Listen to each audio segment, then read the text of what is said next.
Apocalypse des zombies chapitre 9, Delta de la séquence de rêve 2 @Bunker Charlie, épisode 2, 25 mai 2021. Et pour eux up notre approvisionnement en matériel médical. Tout le monde était d'accord. Nous avons reculé par escouade et sommes retournés à nos véhicules. Nous étions de retour au poste de commandement installé à la hâte pour le groupe de travail Wipe, M-Clean, à environ 1 mile au sud de l'aéroport. Les 4 escouades se reposaient. Personne n'avait hâte de rentrer. L'aéroport entier était infesté de ces choses affligées. Certains scientifiques nord-coréens fous avaient réussi à transformer tout l'aéroport en une expérience de zombies humains biodangereux qui avait conduit au niveau suivant, l'apocalypse des zombies. Tout ce qu'ils avaient fait au sujet de tests les avait transformés en zombies, affamés de chair et de sang chaud. Mais quels qu'ils soient et quoi qu'ils aient fait, ils ont créé ces choses affligées. Nous avons tous réalisé qu'il serait plus difficile que nous ne le pensions d'assurer la survie de l'humanité. Plusieurs jours plus tard, nous et les 3 mêmes équipes sommes retournés pour reprendre là où nous nous étions arrêtés. La première équipe comptait un soldat de moins. Mais nous devions effacer les choses affligées à tout prix. La première équipe s'est déplacée dans l'entrée après avoir lancé plusieurs flashbangs. Les soldats portaient des visières qui leur permettaient de voir à travers l'épaisse fumée. Les 3 escouades ont disparu dans le chaos. Ashkagi nous a conduits avec son fusil de chasse prêt. Les 6 médecins ont suivi et j'ai couvert l'arrière. Ashkagi a continué sur la bonne voie, ce qui signifiait que les 3 équipes s'étaient déplacées plus loin dans le couloir. Il resta silencieux pendant les 15 premières minutes, puis un barrage de coups de feu a éclaté, accompagné de cris et de cris. Un soldat a crié « Continuez et tirez ». Quelques secondes plus tard, un autre soldat a crié « Supprimez le feu et reculez par escouade ». Une femme soldat a crié « Médecin ». Le chef de la 3e escouade a crié « Nous avons besoin de médecins ». Le médecin principal a répondu « En route ». Ashkagi menait, suivi des 6 médecins avec moi qui montaient à l'arrière. Nous sommes arrivés sur les lieux moins d'1 minute plus tard pour constater qu'il y avait un certain nombre de choses affligées empilées jusqu'au plafond avec des parties de leurs corps arrachées. Les 3 escouades avaient anéanti ces choses affligées, mais maintenant l'approvisionnement en munitions pour leurs armes principales s'était tari. Ils utilisaient leurs armes de poing. L'arme de poing avait une capacité de 27 cartouches, et les soldats utilisaient rapidement ces munitions. D'autres soldats nous traînaient leurs camarades blessés. Tous les 6 médecins sont allés travailler sous la supervision de Ashkagi. La grande majorité des blessures étaient des brûlures causées par le sang AC. S'il n'y avait pas de marque de morsure, il était alors possible de soigner les blessés. Les 3 dirigeants ont accepté de se retirer pour se regrouper et réapprovisionner les escouades en munitions.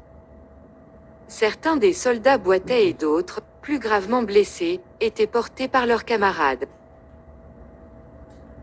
Une fois que le dernier soldat blessé a été chargé dans le Hummer des médecins, une fois que les soldats étaient dans leurs Hummers, nous avons tous hurlé, arrivant au complexe de fortune en moins de 5 minutes. Quelques heures plus tard, Ashkagi et moi étions dans la zone blindée de la tente des infirmiers. Le médecin principal et d'autres médecins étaient occupés à soigner les soldats blessés. Presque toutes les blessures étaient des brûlures causées par le sang acide des Afflicted Things. Les vêtements des soldats avaient été brûlés. Beaucoup d'entre eux ont de graves brûlures sur la peau. Le sang acide des Afflicted Things avait également brûlé certaines des armes des soldats, le sang pouvant brûler ou liquéfier n'importe quoi. Plusieurs jours se sont écoulés, et le groupe de travail Bigwigs n'avait pas libéré ni les 3 autres escouades de combat, ni les 3 autres escouades de combat pour reprendre la tâche consistant à nettoyer l'hôpital des Afflicted Things. Jusqu'à présent, nous n'avions fait nulle part près de l'atrium. Nous étions toujours dans le couloir d'entrée, l'atrium proprement dit étant à 500 mètres. Aucun des 4 dirigeants ne s'en souciait. Ils ont gardé le silence dans l'espoir que les gros bonnets oublieraient tout de leurs escouades. De nouvelles armes ont été émises, les munitions ont été réapprovisionnées. De nouveaux soldats ont remplacé les blessés graves, de sorte que chaque escouade compte désormais 12 membres. Les 4 escouades ont reçu des ordres de disponibilité. À la pause café un matin, je suis tombé sur le chef de la première escouade, un fantassin des opérations spéciales de Manille. Sa spécialité était la guerre dans la jungle. Nous avons parlé brièvement, il pensait que j'étais médecin. Je l'ai corrigé en disant: je suis un gardien pour l'équipe médicale. Il a demandé: vous connaissez la médecine? Je ne connais pas les médicaments d'un trou dans le mur, lui ai-je dit. Puis j'ai demandé: qu'est-ce que nous n'avons pas vu à l'aéroport? Il a avalé une bouchée, puis a dit: nous avons des ennuis. Les choses font de nous les humains une source de nourriture. Et il meurt de faim. Il y en a beaucoup là-dedans. J'ai demandé des lance-missiles sur l'épaule, mais ma demande a été refusée. Nous avons émis plusieurs grenades à main supplémentaires.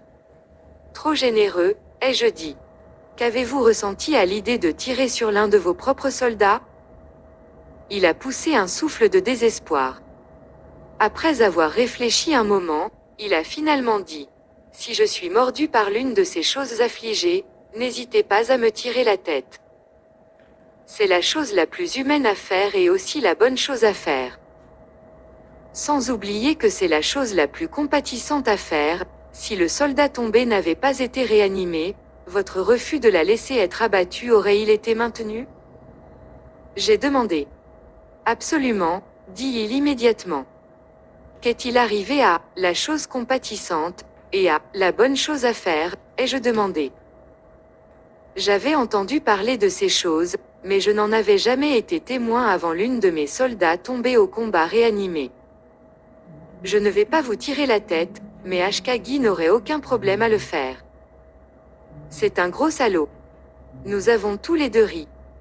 À minuit, la mission est tombée. Les autres escouades avaient subi de lourdes pertes et demandé des renforts.